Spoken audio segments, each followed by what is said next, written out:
When I'm not standing inside a visual representation of my monthly Spotify listeners, I like to answer questions and comments that I get on YouTube, so let's get to it. Can you show me an A minor 9 chord? I would be happy. This is going to be what I think is the best chord / arpeggio tag team that you could ever use. I am on going direct in to get some better sound today. Today's video is sponsored by Soundbrenner, specifically these Wave in-ear monitors, which are the best sub $100 investment you could ever possibly buy in music. We'll talk more about those later.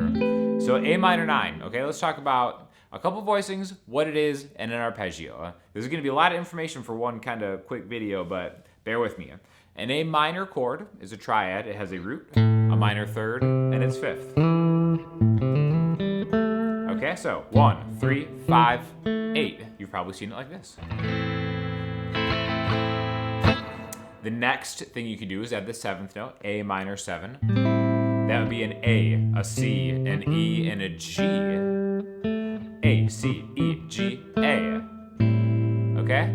A minor 9, that's where we get crazy. So we're adding the 9th note in the A minor scale. And again, the 9th note is really just the 2nd note around A, B, C, D, E, F, G, A, B. We're adding a B note to an A minor 7 chord, okay?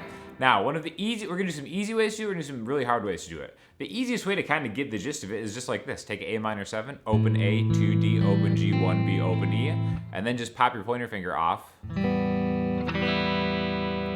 Okay, so A minor 9, kinda, whatever. What we have here is we have an A, open A string, 2 on the D string is an E, so it's 5th, G, it's minor 7th, B, it's 9th, and E, it's 5th again, okay? So that's how you build chords. Again, you may already be gone. You may have already checked out, be like, oh, this music theory is ridiculous. This makes so much more sense when you take it in an arpeggio format, all right?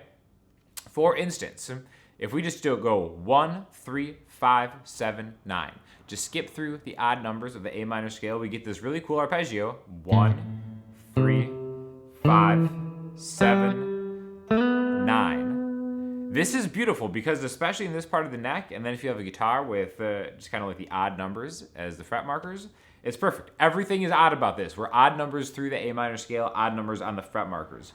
1, 3, 5, 7, 9. Now the cool thing about that is, and again we'll just go note by note, 5 on the E string, 3 on the A string, 7 on the A string, 5 on the D string, 9 on the G string. The nice thing about having these odd numbers like that is you can use 2 fingers to go through this arpeggio, and it sounds really cool. Then we're gonna octave up. So what I mean by that is I'm leading with my ring finger, can even slide from G to A, 7 to 1. Pointer finger lines up with the C on the A string. Your ring finger lines up with the 5th fret. And that gets you to the 7th fret. 5, 3, 5, 7, 5 on the D string, 7, 9 on the D string, right? It always sounds good to go back to the octave. So this is the exercise. All right, kind of is slinky, it sounds really cool. Really, going forward and backwards is something that you'll be able to do no matter what your skill level is with a little bit of practice because it's so symmetrical. Super easy, right? Now, it'll have maybe more musical effect if you start it up on the octave, 7th fret on the D string, 7th fret on the D string, 7, 5, 7, 9, we have to compensate for the B string, 8, 10, 12, back to A, okay?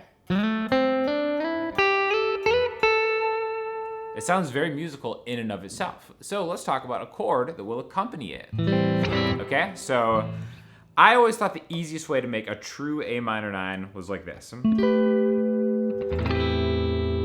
this is in the spirit of the open chord question, all right? Now I've got my middle finger on the A right here on the 12th fret. And this is a movable shape. So what I mean by that is this could be A minor 9, A flat, G sharp, minor 9, G minor 9, so on and so forth, right? But if we do it right here, it's 12, 10, 12, 12. In the middle here, we can open up the octave A and then get that E on top. Okay? That's more in line with what I think the true sound of an A minor 9 chord actually is. Okay? Now the best way, I think, to really get it, and really a way to impress your friends, would be this chord voicing right here. Okay? So this is a true impress your friends chord. I love this one because it's A minor 7, which you probably already know. Open 2, open 1, open. And then, so this A minor shape, we're gonna repeat, but with your pinky and your ring finger on the G and E strings, 4th fret and 3rd fret. If you just look at that. Come on, how crazy is that look? It's impressive just getting your hand into this position to do that. But basically, if we run through the notes, you could even strum all 6 strings if you want, because we have an E, which is the 5th of an A, which is the root note of an A. There's this another E, so root, octave. There's a B because we've got the B string occupied by the pointer finger here. So there's a B, pointer finger C, ring finger G for the 7. Okay, so if I were to go through and name the notes as they pertain to the scale, we've got a 1, 5, 9, 3, 7.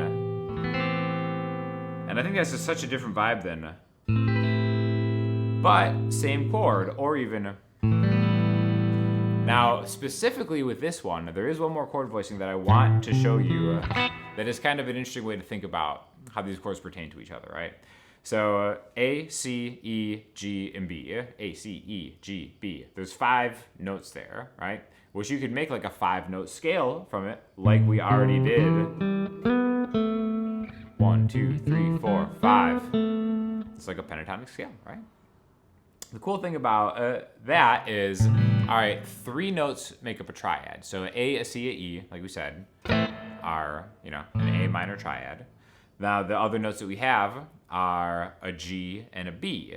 E, G, B makes E minor, right? So if we just open up the top 3 strings, there's E minor, and then the bottom, A minor. So this is a closed voice A minor triad on the bottom, 5, 3, 2, E, A, D. So A, C, E in order. And then an open E minor triad on top. And then you can kind of do cool finger picking stuff.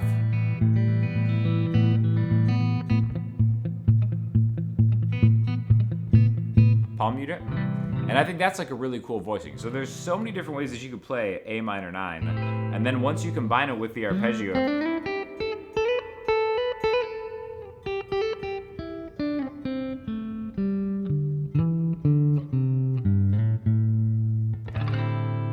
you get a lot of cool stuff. And I'm super happy that I can actually hear this because Soundbrenner sponsored the video with these in-ear monitors. This is probably the thing that I was in most dire need of. These, if you use my coupon code in the description, well below $100 for these things. The best thing about these, aside from the sound quality, is probably the actual cable, like the braided cable that comes with it, which is not only long enough, but actually of good quality. It comes with a carrying case. This is always in my bag now, like without question. Like, and you got the adapter. I'm just going into my interface right now, and it also comes with little fitting buds, so you make sure you have like the right fit. It's like the closest you can get to having like molded in-ears, but for under $100.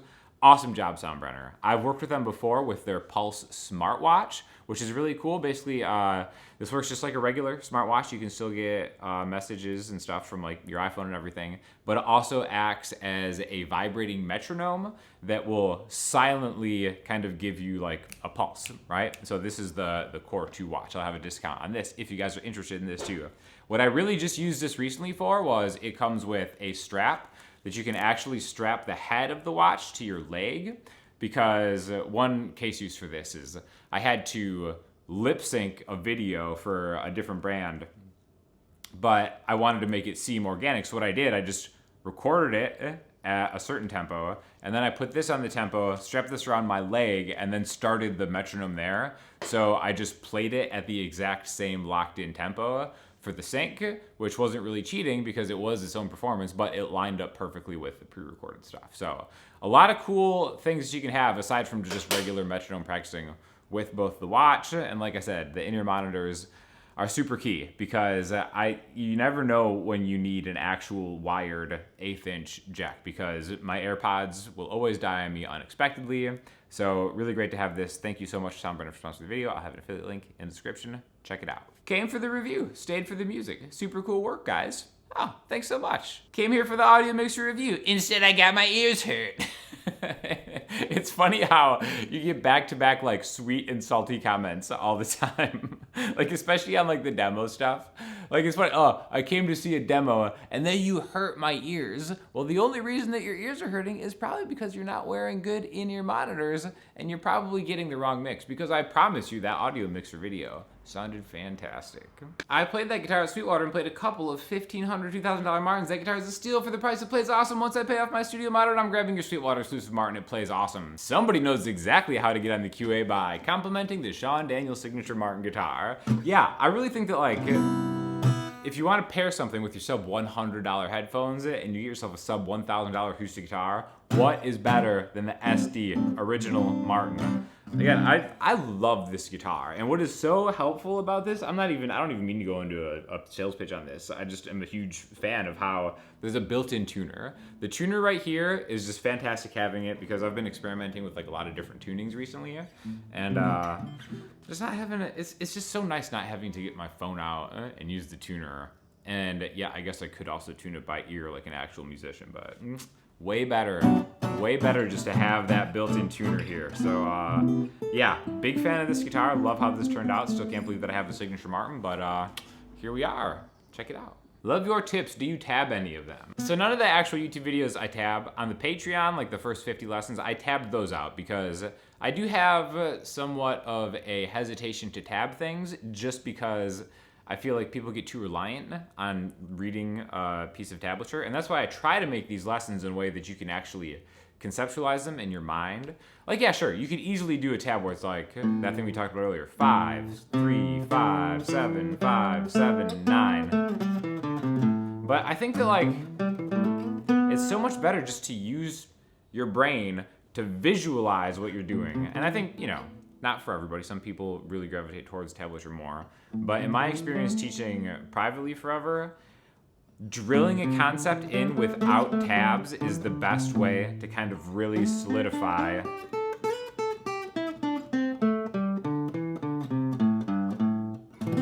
exactly what we're talking about. I'm just gonna be like playing A minor 9 chords for the rest of the day.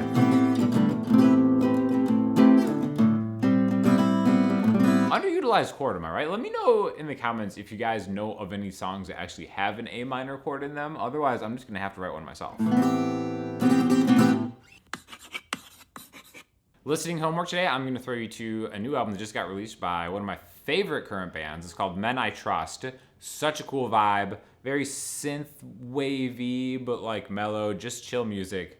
Always good. Love that. Thank you again to Soundburner for sponsoring the video. Get yourself some wave in your monitors. These are hugely necessary, especially for what I do. So maybe you have a need for those too.